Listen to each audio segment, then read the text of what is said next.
Kombo na yo solution nanga. Kombo na yo solution nanga. Oh kombo na yo solution. Kombo na yo solution. Kombo na yo solution. Yesu. Kombo na yo solution. Kombo na yo solution. Kombo na yo solution. Yesu. Kombo na yo bikamwananga.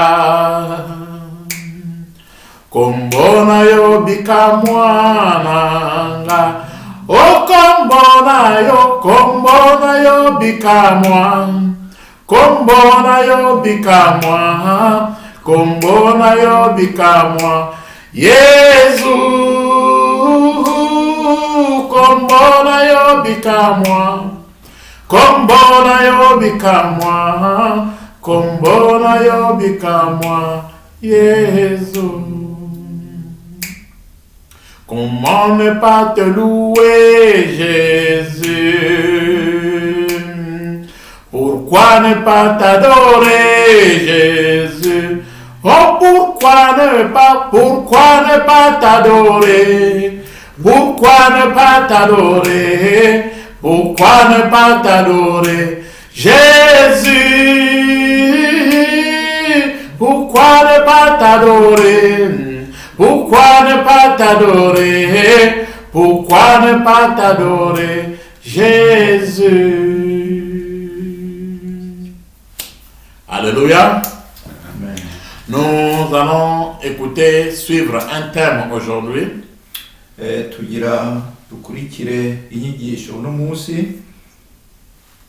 Je l'ai intitulé Le jour inoubliable. Il y a beaucoup d'événements qui sont passés dans nos vies.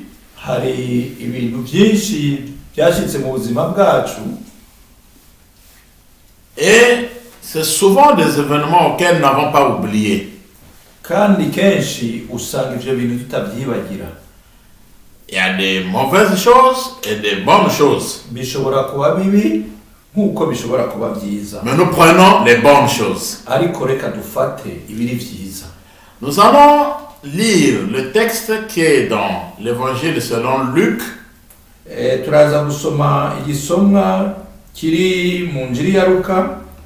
Le chapitre 7, du verset 11 à 16. Luc 7, 11 à 16.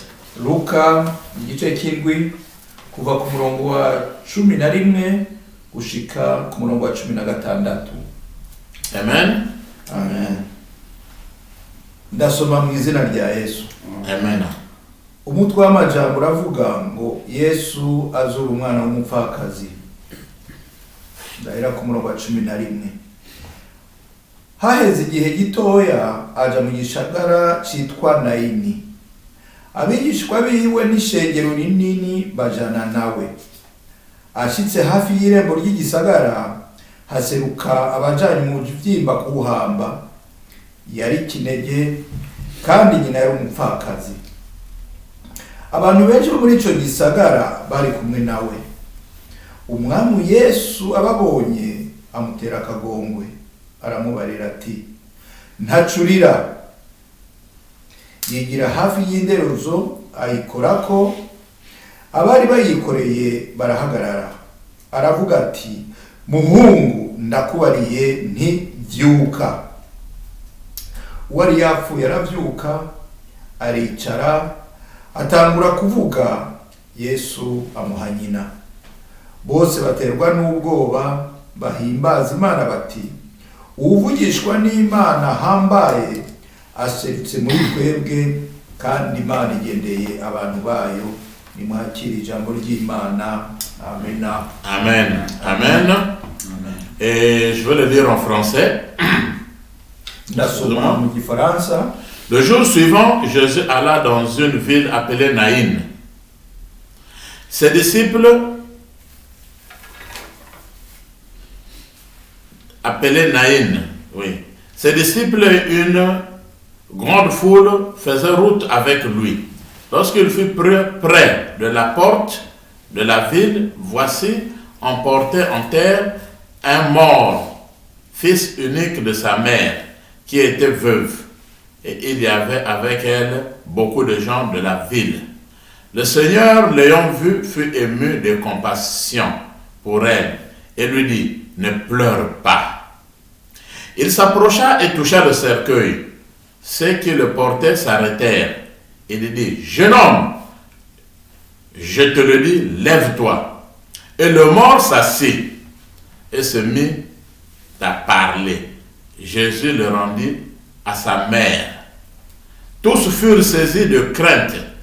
Ils glorifiaient Dieu, disant, un grand prophète apparut parmi nous et Dieu a visité son peuple. Nous disons tous Amen. Amen. Amen.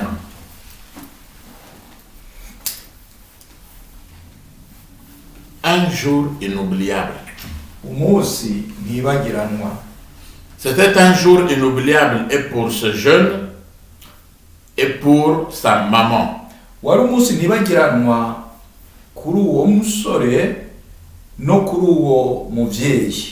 La Bible nous dit le jour suivant, s'il y a un jour suivant, c'est qu'il y avait un jour avant.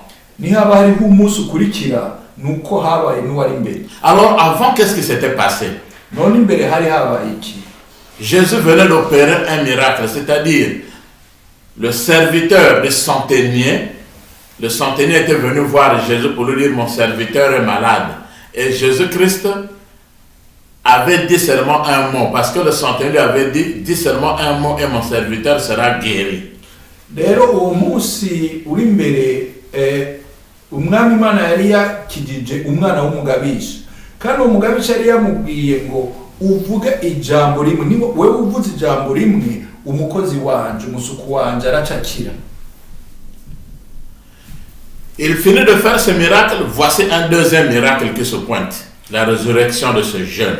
Ahejeje gukora ico gitangaza hacaza ikindi gitangaza gikurikira kuzura uwo mwana. Quand on a Jésus-Christ, notre vie va de miracle en miracle. Iyo dufise Yesu ubuzima bwacu bugenda buca mu bitangaza bikurikirwa n'ibitangaza. La carte de Jésus-Christ, ce sont des miracles. Rero ikiranga Yesu ni bitangaza. Alléluia. Amen. Il y a une précision ici que cette femme était veuve. Aha baravuga neza kuyo mugore yari umupfakazi. C'est-à-dire que son mari était mort. Kuvuga ko umugabo we yari yarapfuye. Si le mari était mort, donc le fils était resté orphelin.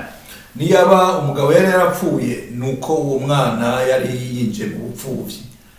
Que nous dit Jean chapitre 14 le verset 18? Yohane igice ca 14 umurongo wa 18 hatubwira iki? Jean 14 18.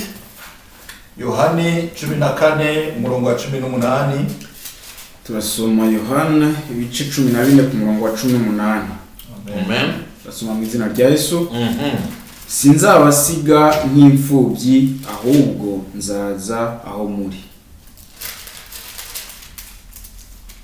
Ça dit que je ne vous laisserai pas orphelin. Yeah. Alléluia. Amen. Voilà. Il ne faut pas le laisser orphelin. Ce jeune était orphelin de père. Sinzobasiga nk'imfubyi niko Yesu avuze. Ariko uwo musore uwo mwana yari imfubyi kubwa se yapfuye. Cette parole, c'est Jésus-Christ qui le dit à ses disciples. Iyo jambo ni Yesu arivuga abwira intumwa ziwe. Nous pouvons retrouver la même parole dans Josué chapitre 1 le verset 5. Josué 1, 5. Iyo jambo dushobora kurisanga muri Yosuwa igice ca mbere umurongo wa 5. La Bible nous dit, je ne vous abandonnerai pas, je ne vous délaisserai pas. Ijambo ry'Imana ritubwira ati sinzobasiga sinzobatererana. Donc même dans les moments difficiles, les plus difficiles, là on a perdu l'espoir, Jésus-Christ est toujours avec nous. Alléluia. Bitubwira rero ko no mu bihe bikomeye na hahandi nyuma ya zero byose byarangiye Yesu Kristo ntabwo adutererana. La Bible précise qu'elle était veuve. Ijambo ry'Imana riratubwira neza yuko yari umupfakazi. C'est la femme qui était veuve. Nuwo mugore yari umupfakazi. La joie du diable, c'était de voir Jésus-Christ mourir à la croix. C'était une petite joie, on appelle ça une courte joie. Parce qu'il se disait, c'est fini, la femme de Jésus est devenue veuve. Donc l'église, toi et moi, qui sommes l'épouse de Jésus-Christ, le diable pensait qu'on devait rester veuve. Mais Jésus-Christ nous rassure, nous dit, je ne vous laisserai pas orphelin. Sa joie n'a fait que 3 jours. Le 3e jour, il était ressuscité. Alléluia. Umunezero wa Satani wari uko Yesu yapfuye kugira ngo mwebwe nanje twebwe turi umugeni wa Kristo dusigare turi abapfakazi, dusigare turi nk'imfubyi. Ariko umunezero wa Satani wabaye umwanya muto kuko nyuma y'iminsi 3 byose byarahindutse kandi Yesu aratubwira neza yuko adashobora kuzodusiga nk'imfubyi. La Bible ne nous parle pas du nom de ce jeune, ni de la femme, ni de Marie qui était mort. Ijambo ry'Imana ntabwo ritubwira izina ry'uwo mwana, ntabwo ritubwira mbere n'izina rya nyina, yewe n'izina rya se naryo baritubwira. Mais ne vous en faites pas, même si tu ne donnes pas ton nom, Jésus-Christ te connaît. Il sait là où tu te trouves, il connaît ta situation. Alléluia. Ariko ntubabare kuko naho utovuga izina ryawe, Yesu hariwe araza aho uri, araza uko umerewe, azi ibikugoye kandi byose arabitangira inyishu. Alléluia. Le fils est mort. La femme perd son mari. Ce qu'il a resté qui pouvait la donner la joie, c'était l'enfant. Et le diable vient ravir aussi l'enfant.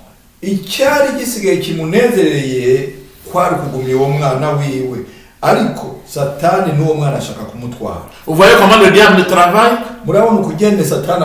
Même le peu qui te reste vient te dévaster cela.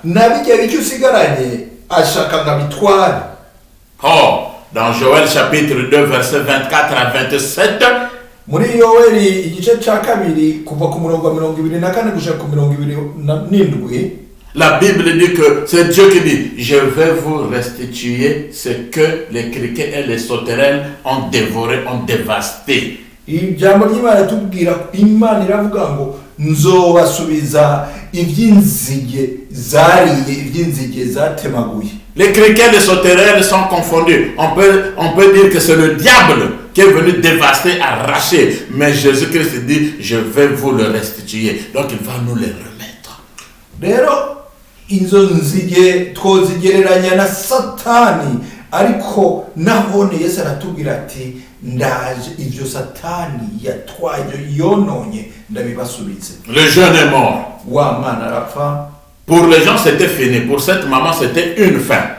Ku bantu byari byarangiye mbere no kuri uwo muvyeyi nta mwizero wari ugisigara. La Bible déclare qu'il y avait beaucoup de gens qui étaient venus. Ijambo ry'Imana ritubwira kandi ko bari abantu benshi baje. La ville s'appelait Naïn. Gisagara kitwa Naïn. Naïn, c'est une ville qui est au sud de Nazareth, la ville natale de Jésus-Christ. Naïn rero ni gisagara kiri mu bumanuko bw'i Nazareth, umugwa Yesu Kristo yavukiyemo. Pendant qu'il se préparait pour aller enterrer le jeune, bariko bitegura rero kuja gushingura wa mwana, Jésus-Christ vient à la porte de Naïn. Yesu aza ku irembo ry'Inaini. Dans le temps, toutes les villes étaient clôturées et il y avait des portails ou des portes. À cause des agressions, à cause des ennemis, il fallait donc clôturer la ville. Nous prenons même l'exemple que vous avez vu dans la Bible de Jéricho. Jéricho était barricadé. C'est la même chose. Muri ico gihe ibisagara byari bikikujwe n'inzitiro z'amabuye zikagira ururembo rumwe kwinjiriramwo. Rero kwari kubera abansi bashobora gutera murabizi Bibiliya duhana karorero, murabizi ku gisagara ca Yeriko ko cyari kisagara kizitujwe n'urugo runini rw'amabuye kikagira n'ururembo kwinjiriramo. La Bible ne dit pas que Jésus-Christ était déjà rentré, mais la Bible dit qu'il était à la porte de la ville. ijambo ry'Imana ntiritubwira ko Yesu yari yamaze kwinjira mu gisagara, ahubwo ritubwira ko yari nakiri ku irembo. C'est-à-dire qu'ils ont croisé le cortège qui avait un mort à la porte, il devait sortir pour aller enterrer.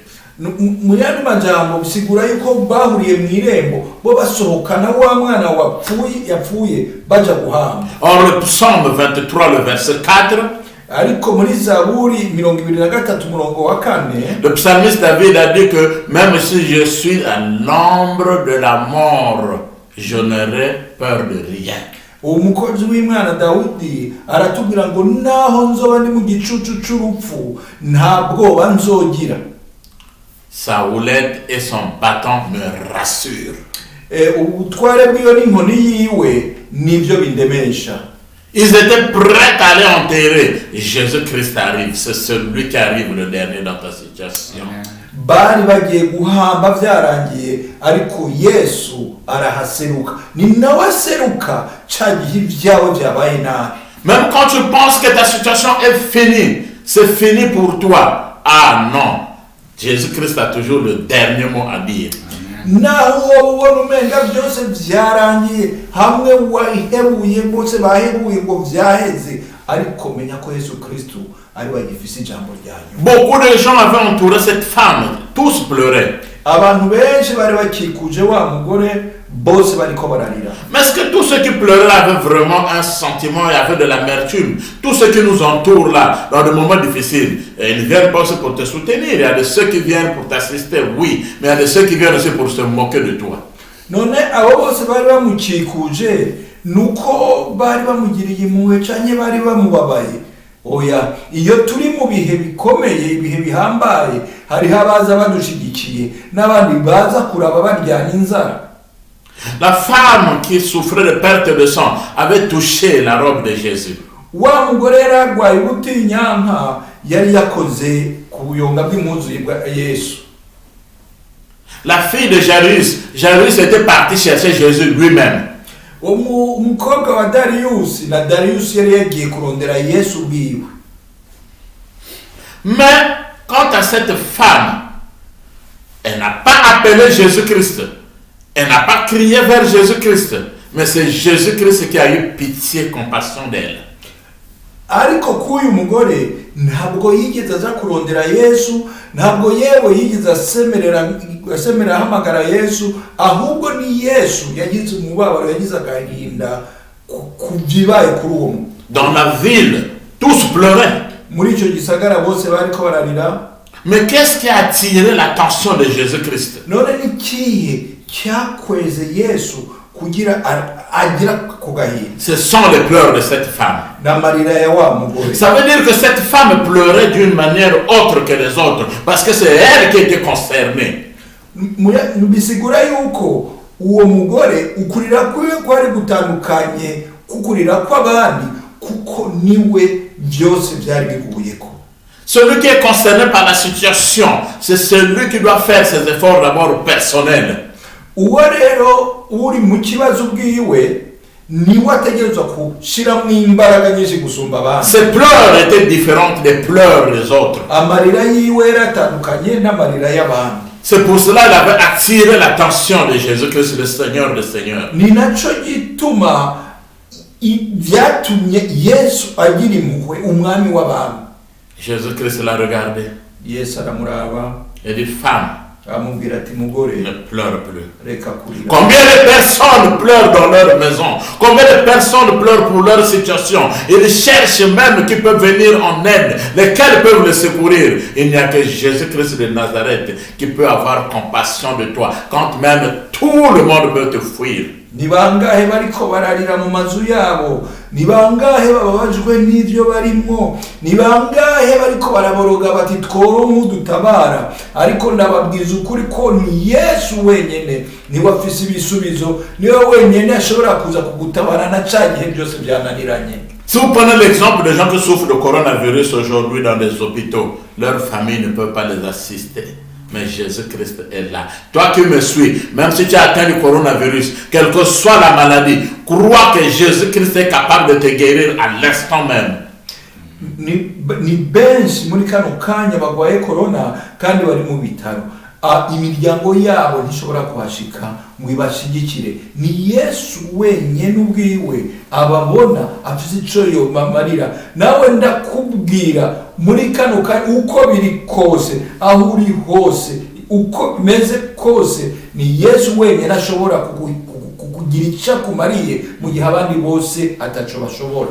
Toi qui continues à pleurer, ne pleure plus. Wewe rero uri kurarira, hanagura marira. Jésus-Christ ne pouvait pas opérer un miracle pendant que la femme pleurait. Yesu ntabwo yashobora gukora igitangaza wa mugore akiri kwararira. Parce qu'il devait donner la parole à un mort. Kubera ko yategezwa guhijambo uwapfuye. Cette spécialité est réservée à Jésus-Christ, rien qu'à Jésus-Christ de Nazareth. Ubwo n'ubuhinga bwaherewe Yesu we wenyene gusa. C'est-à-dire que si cette femme où les gens continuaient à pleurer, quand Jésus-Christ devait parler, le mort ne devait pas entendre. Il fallait qu'on arrête d'abord de pleurer. Arrête de pleurer avant de voir ton miracle.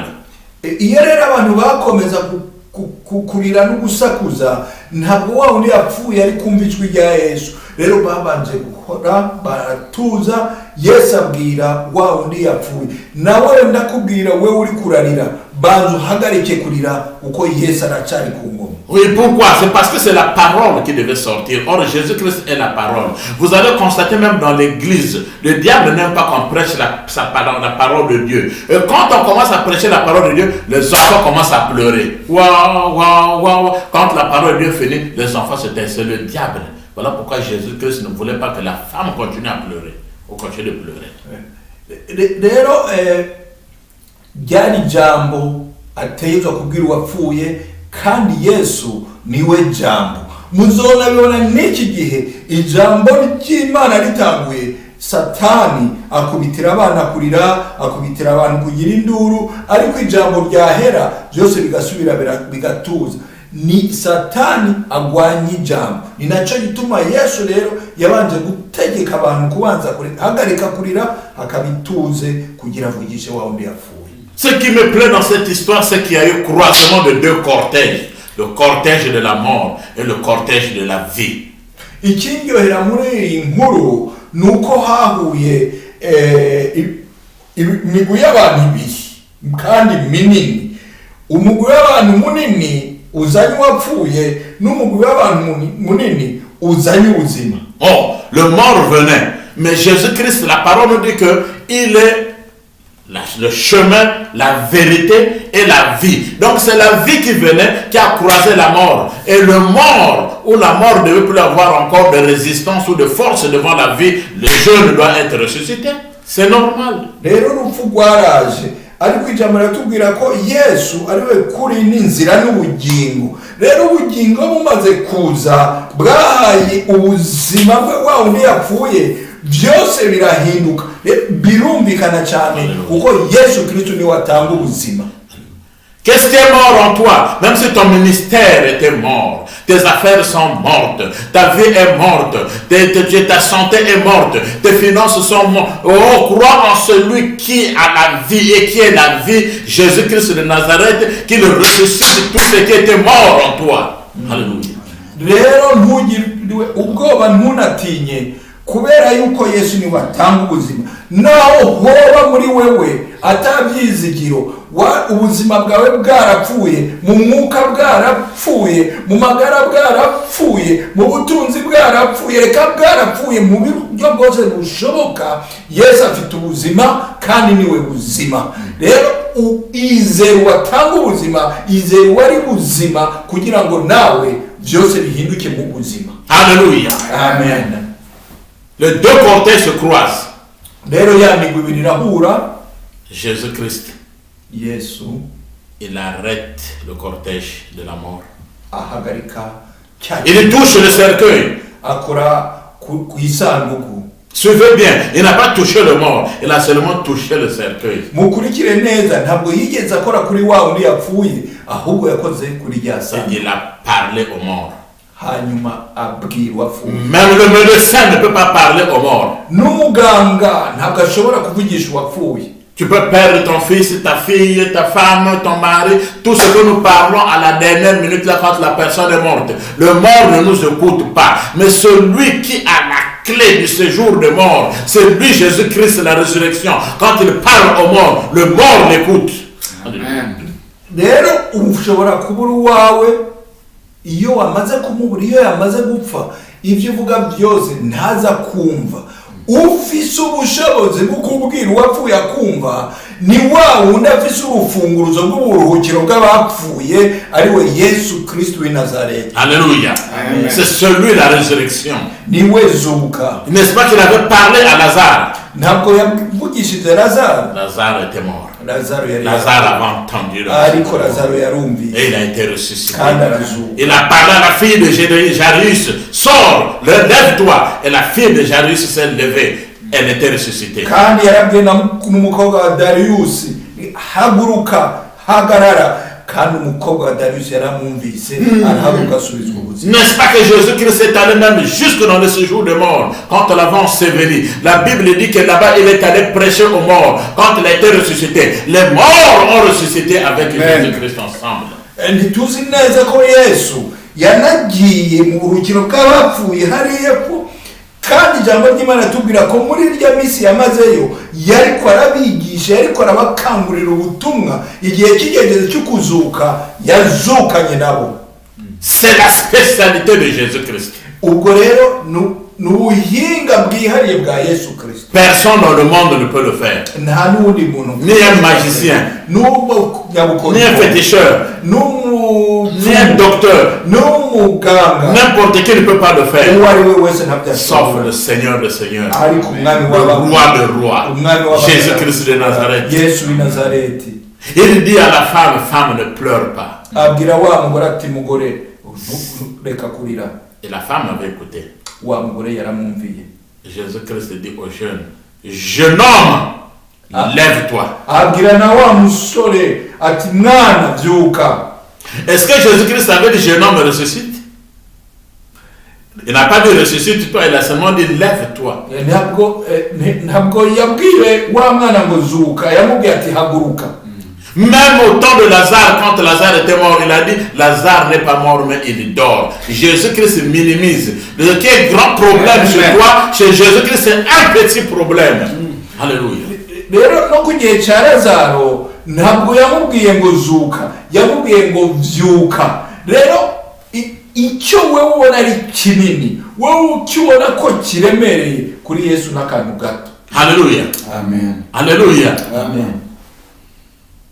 Même les églises aujourd'hui, si vous voulez que les églises puissent remplir, il faudrait qu'il y ait des miracles. J'insiste. Quand il n'y a pas de miracles, les églises se vident. Pas de faux miracles, mais de vrais miracles. rero n'uno munsi mu matorero harakenewe ibitangaza Imana ikoze, abantu bakitaba itorero, ariko bibe bitangaza by'ukuri bikozwe n'Imana. Oh, j'entends d'autres pasteurs qui disent non, le temps de miracle là est passé. Comment le temps de miracle est passé? N'est-ce pas que dans Marc, le chapitre 16, le verset 17, Jésus-Christ a dit, Marc 16, 17, voici les miracles qui accompagneront, pas le présent qui accompagne, accompagneront donc le futur, y compris notre temps aujourd'hui. Alléluia. Ntabwo muri Mariko dans Marc, chapitre 16, verset 17. ntabwo kuri Mariko igice cya 16 umurongo wa 17 havuga ngo dore ibitangaza bizoherekeza abemera. none abavuga yuko igihe cy'ibitangaza cyarangiye bo babikura he? rero ijambo ry'Imana ko ryabivuze n'ubu biracakoreka. Amen. Que Dieu te bénisse, homme de Dieu. Alors, pourquoi les gens doutent des miracles aujourd'hui? none ni kuki abantu basigaye batemera ibitangazo no munsi? Le jeune wa mwana avait ouvert les yeux. yaruguruye amaso. Suivez. Jésus-Christ l'a dit, jeune homme, lève-toi. mukurikire. Yesu yamubwiye ati mwana haguruka. Mais la Bible, si vous lisez bien, le jeune homme n'était pas debout, il s'est assis. On dit qu'il s'est assis. Ariko ijambo ry'Imana musomye neza musanga wa mwana ntiyahagurutse ahubwo yaricaye. Lisez bien le texte. Musome neza. Alléluia. Amen. Quand un président s'assoit, Iyo umutegetsi yicaye, les gardes-corps restent debout. abamucungereye baguma bahagaze. Même dans un hôtel, dans un restaurant, on dit que le client est roi. Quand un client vient s'asseoir dans son argent, les servantes et les serviteurs ils se restent debout. No muri restaurant mu mazu y'uburiro, iyo uwaje umukiriya yaje, Donc si le jeune se mettait debout, iyo umukiriya yaje abamusereva baguma bahagaze. Rero n'uwo musore yahagarara, il devait être confondu à tous ceux qui étaient debout. yari kuca aboneka nk'abandi bose bahagaze ngaho. Il a pris place, assis. We yaricaye. Et tous ceux-là maintenant l'admiraient, les spectateurs. Ba bandi bose bahagaze bariko bararaba banezerwa no kubona igitangaza. Oh, que ton histoire change aujourd'hui, que les gens viennent pour te servir, que tu ne sers plus les gens, mais que les gens doivent venir maintenant pour te servir. Ils doivent rester debout et toi tu dois être assis comme un patron de Jésus-Christ de Nazareth, que Jésus-Christ a donné de la place, de la valeur. Alléluia. Reka rero nawe amateka yawe ahinduke, abantu baze baza kukuraba, abantu baze baze kugukorera, ntukabugikorera uyundi ahubwo umukoresha, kugira ngo bose baze babone ugitangaza Yesu yagukoreye ko yaguhinduriye amateka. Je suis sûr, ndazi neza, les pleurs ce jour-là de lamentation, les pleurs de deuil avaient changé en pleurs de joie. Que tes larmes se changent en larmes de joie aujourd'hui. ndazi neza ko uwo munsi amarira y'umubabaro yahindukiye akakaza amarira y'umunezero. Reka nawe amarira yawe y'umubabaro ahinduke, uno munsi ugira amarira y'umunezero. L'histoire de ce jeune qui était finie, là on avait dit c'est fini pour lui, adieu. Or il y avait une nouvelle histoire que Jésus-Christ est en train de préparer. Que Jésus-Christ te donne une nouvelle histoire aujourd'hui. Amateka y'uwo muhungu yari yageze ku mpera yayo, abantu bavuga ati byose birarangiye, ariko Yesu Kristo yariko amuhindurira amateka, amugirira ayandi masha. Reka nawe amateka yawe umwami Yesu yahindure, akwandikira ayandi masha. Vous ne pouvez pas imaginer la joie de cette femme Ntimushobora kwiyumvira umunezero uwo mugore yagize, qui avait retrouvé son fils. uwo mugore yashoboye gusubira kubona umwana we wasubiye kuba muzima. La Bible dit que c'était un fils unique. Ijambo ry'Imana ritubwira ko yari umwana w'ikinege umwe. Or Jean 3,16 nous dit quoi? Ariko muri Yohani 3:16 hatubwira iki? Car Dieu a tant aimé le monde Kuko Imana yakunze abari mu isi, qu'il a donné son fils unique. byatumye itanga umwana wayo w'ikinege. Et ce garçon était le fils unique de sa mère. Kandi n'uwo mwana yari umwana w'ikinege. Jésus-Christ est le fils unique de son père. Nase n'umwana w'ikinege kuri na Yesu n'umwana w'ikinege kuri. C'était une histoire de fils unique. Rero iyi ni inkuru ihuja abana. Alléluia. Amen. Alléluia. Amen. La Bible dit que ce jeune s'est mis à parler. Ijambo ry'Imana tubwira ko wa mwana yasubiriye Alors, je kuvuga. voudrais que tu commences maintenant à parler de ton histoire. Amen. Nawe nashaka kuva uno munsi uvuga ibyawe nko muri kahise. Or, l'histoire est le récit des événements passés. C'est maintenant le passé, tout ce que tu as subi. Kuko inkuru ivuga ivyarenganya. Reka rero nawe ivyo bikukoze ivyo bibi byose bibe mu nkuru ya kahise. Qu'est-ce qui était mort en toi que ça soit ressuscité aujourd'hui? Reka ibyari byarapfuye muri wewe bizuka uno munsi. La Bible dit que Jésus-Christ a pris l'enfant et il a remis maintenant à sa mère. Ijambo ry'Imana ratubwira ko Yesu yafashe wa mwana hanyuma amuhereza nyina. Est-ce que le diable t'avait pris?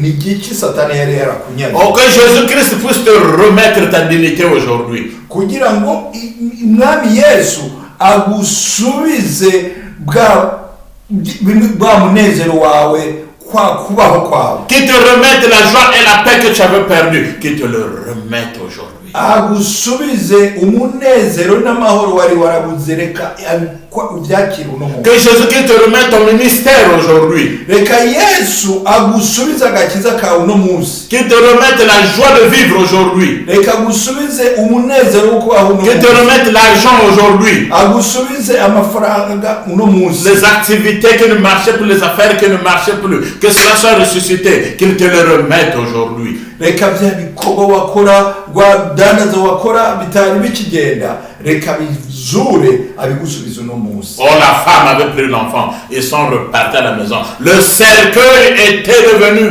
vide. Umwana rero wa mugore afata umwana wiwe basubira muhira, ya sandugu yasigaye igaragara. Aussi le cercueil parlait, je pense que ce jour-là, il était dans la honte, le cercueil. Yoba isandugu yavuga ndibaza ko uwo munsi yari kuvuga ikimwaro igize. Quel que soit l'endroit où on est parti mettre ton nom, quand on est parti mettre les signes de ton corps, quand on est parti amener peut-être ta voix, que cet endroit devienne vide et que toi tu sortes de là. Alléluia. Reka aho batwaye amagamba kuvuga, aho batwaye iby'ubuzima bwawe, aho baratwaye ibyo bagutwaye bahunika, byose hasigare hagaragara uno munsi mu izina rya Yesu. La Bible dit que les gens étaient maintenant dans la crainte. Que des miracles que Dieu opère en toi donne la crainte de Dieu aux gens. Ijambo ry'Imana ritubwira kandi ko abantu bagize ubwoba. Reka ibitangaza Imana igiri gukorere bibi bitangaza bizotuma abantu batinya Imana. Que les gens commencent à se dire, le Dieu que ce monsieur prie, le Dieu que cette femme prie, le Dieu que cette fille prie, ah non, c'est un autre Dieu. Parce que ces miracles-là, nous n'avons jamais vu cela. Reka bavuge bati Imana y'ujya mugabo, Imana y'ujya mugore, Imana y'ujya mwangavu, reka ni Imana ikomeye, ni Imana ihambaye kubw'ibitangaza babonye Imana igukoreye. Jésus-Christ a changé. Yesu yarahindutse. C'est le même qui avait ressuscité ce jeune. Uwo Yesu ni wonyene, Yesu ni wa wundi azura uwo C'est mwana. le même que toi et moi nous sommes en train de prier aujourd'hui. Ni wa wundi turiko turasenga uno munsi. Car il avait dit à Thomas que heureux ceux qui ne m'ont pas vu, mais qui croient que je suis avec eux. Kuko yari yarabwiye Toma ngo hahiriwe bazokwemera batarabona. C'est pour cela que je voulais vous dire que Dieu vous bénisse. Ni kuri cyo gituma nashaka ndababwire Imana ibahezagire. Nous allons prier. Reka dusenge. Éternel notre Dieu tout-puissant, Mana yacu w'imbaraga kandi le uhoraho, Dieu d'Abraham, d'Isaac et de Jacob, Mana ya Aburahamu, Isaka na Yakobo, ressuscite tout ce qui était mort dans la vie de ma soeur, de mon frère. zura ibyari byarapfuye byose mu bugingo bwa mene data na mushiki wanje. Là où les gens ne pouvaient plus croire, là où les gens avaient dit c'est fini pour lui, c'est un point final. Seigneur notre Dieu, agis, apparaît toi qui apparais le dernier dans toutes les situations, apparaît pour régler, solutionner le problème de chacun de nous. Aho abantu bari baravuze ngo birarangiye, ngo byaheze nta kikivamo, wewe mwami, wewe wamufise ijambo rya nyuma, seruka byose bihinduke, abantu babone yuko ushigikiye ubuzima bw'abana bawe. Si ce jeune qui était mort avait entendu la parole de Dieu, si Lazare qui était mort avait entendu la parole de Jésus-Christ, oh, nous qui sommes vivants, nous l'écoutons tous les jours. C'est la même parole que j'ai prêchée aujourd'hui. Ceux qui ont écouté, qui la mettent en pratique et que vous recevez des solutions et des grandes bénédictions, des grands miracles tombent dans votre vie aujourd'hui. Niyaba uwo mwana yarumvise ijwi rya Yesu, akaba Lazaro yarumvise ijwi rya Yesu, Yesu niwe tuvuga uno munsi, ayo majambo niyo turiko turigisha uno munsi, reka baza kuyakira bakayemera, ukora igitangazo bahindurira amateka, babone ukuboko kwawe mu izina rya Yesu. Au nom de Jésus-Christ de Nazareth, mu izina rya Yesu Kristo w'i Nazareti. Nous disons Amen. Amen. Amen. Amen. Et Amen. Amen. Que Dieu vous bénisse. Imana ibahezagire.